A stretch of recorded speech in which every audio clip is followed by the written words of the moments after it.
Adding props can help increase motivation and create choices. Getting your child's attention and maintaining their motivation to engage and communicate with you sometimes requires some creative thought and planning on your behalf. For example, instead of just singing "Old MacDonald Had a Farm," you might find that your child is more willing to communicate with you and making animal choices if you add some fun props, such as a toy microphone and some masks of the animals. You can create communication opportunities by requesting the different masks, or practice turn-taking skills with the microphone. Use your child's specific interests and introduce something new. Some children with autism really like certain toys and topics, but can become stuck on only wanting to play or talk about these things.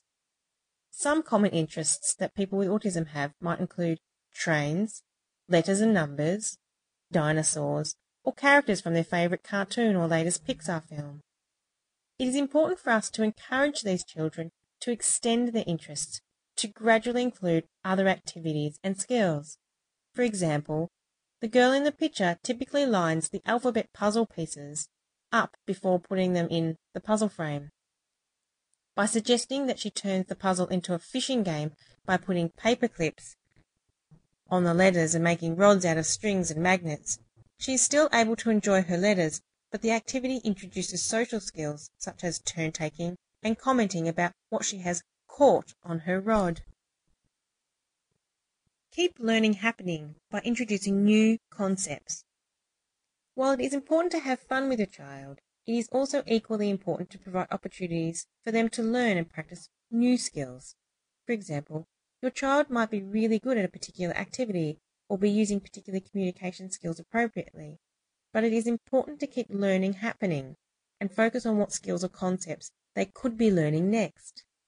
In this photograph, these children were already really good at requesting pop bubbles, bubbles up and down, but by changing the activity around and suggesting a new concept, the children were able to learn and practice the concept of stomp with feet.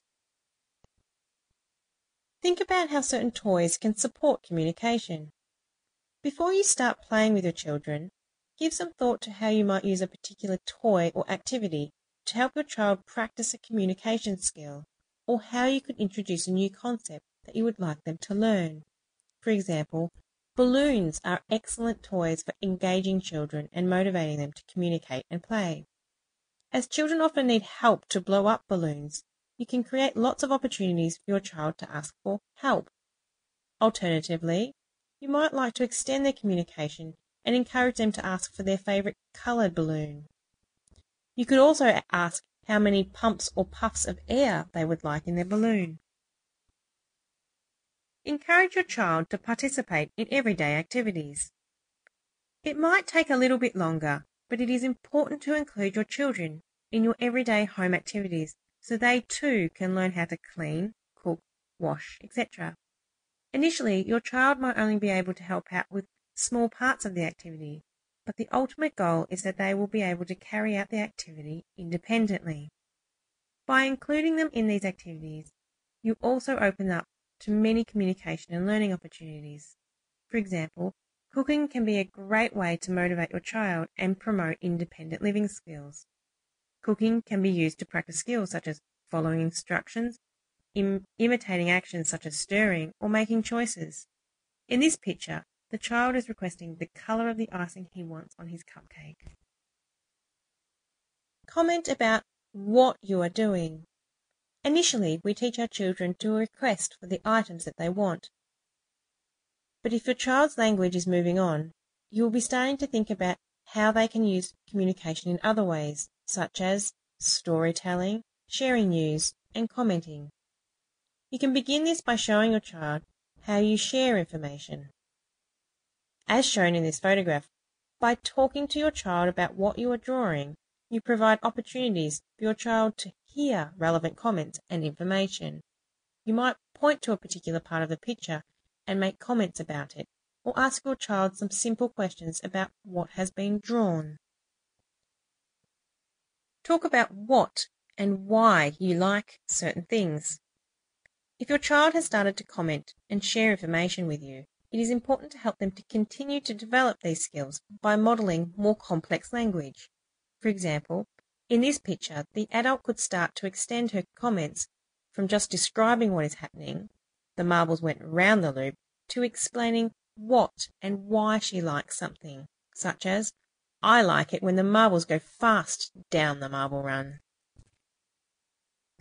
Teach kids to be kids.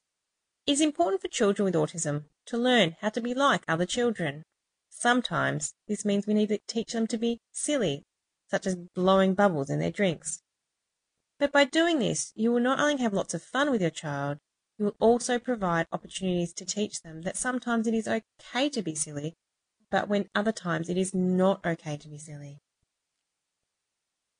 Make the most of 5 minutes.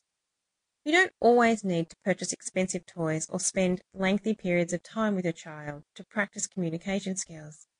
By being a little creative, you can grab things which you commonly have around the house and turn it into a quick communication game. For example, you can quickly make a paper aeroplane, which is an activity that you can use to practice some fun communication skills in the space of just 5 minutes. You could use the aeroplane to teach your child things like throw or crash, or for asking for help to make another aeroplane. Have fun and share your excitement. Sharing feelings and expressing emotions can often be difficult for children with autism. It is important for us to appropriately show them how we express our emotions and try to help them link them to the words that we use to describe these emotions. For example, in this picture, the adult might say, "This game makes me happy. Can I have a high five?"